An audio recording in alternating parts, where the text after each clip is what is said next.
আসসালামু আলাইকুম। আজকে বাঁধাকপির ভর্তা তৈরি করে দেখাবো। গরম, গরম ভাতের সাথে খেতে দারুণ মজা লাগবে। আর আমরা সারা বছর যেই মৌসুমে যেই ফল বা সবজি পাই, সেটা কিন্তু তখনই খেতে ভালো লাগে। সারা বছরও কিন্তু অনেক কিছু পাওয়া যায়, অনেক সবজিগুলা পাওয়া যায়, যেটা খেতে আর এত ভালো লাগে না।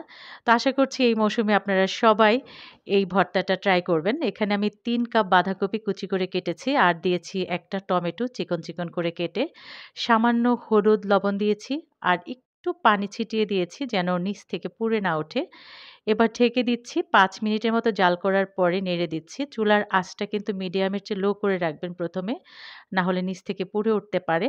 তারপর খুব ভালো করে মিশিয়ে ঢেকে দিব। আর দেখলেন তো কত পানি বের হয়েছে। এতেই কিন্তু খুব ভালো করে সেদ্ধ হয়ে যাবে। আর মাঝখানে ঢাকনা খুলে ২-১ বার একটু নেড়ে দিতে হবে। এবার প্যানে ১ টেবিল চামচ সরিষার তেল দিয়ে ১ম এ শুকনা মরিচ ভেজে নিচ্ছি। আমি শুকনা মরিচ, কাঁচা মরিচ ২ ধরনের মরিচ দিয়ে আজকে ভর্তাটা তৈরি করব। আপনি চাইলে শুধু শুকনা মরিচ দিয়েও করতে পারবেন, আবার শুধু কাঁচা মরিচ দিয়েও করতে পারবেন। এবার রসুন, পেঁয়াজ কুচি আর কাঁচা মরিচ দিয়ে দিলাম।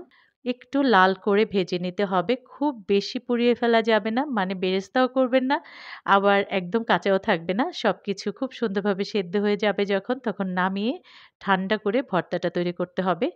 এদিকে দেখেন আমার বাঁধাকপিটাও কিন্তু সেদ্ধ হয়ে গেছে, পানিটাও শুকিয়ে গেছে।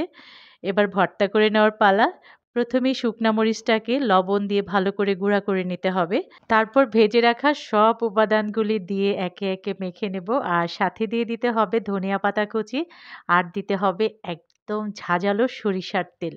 খুবই টেস্টি, খুবই মজা। আপনারা বাসায় একবার হলেও ট্রাই করবেন। খেতে কেমন লাগলো কমেন্টস করে জানাবেন। যারা YouTube থেকে আমার ভিডিওটি দেখছেন প্লিজ, প্লিজ, প্লিজ আমার চ্যানেলটিকে সাবস্ক্রাইব করে আমার পাশে থাকবেন, লাইক, কমেন্টস করবেন। আর রেসিপিগুলো আপনাদের প্রিয়জনদের সাথে একটু বেশি, বেশি শেয়ার করবেন। যেন এই মজার, মজার রান্নাগুলি তারাও করে খেতে পারে। আজ এই পর্যন্তই। আবারও হাজির হব নতুন কোনো রেসিপি নিয়ে। সে পর্যন্ত আপনারা ভালো থাকবেন, সুস্থ থাকবেন। আল্লাহ হাফেজ।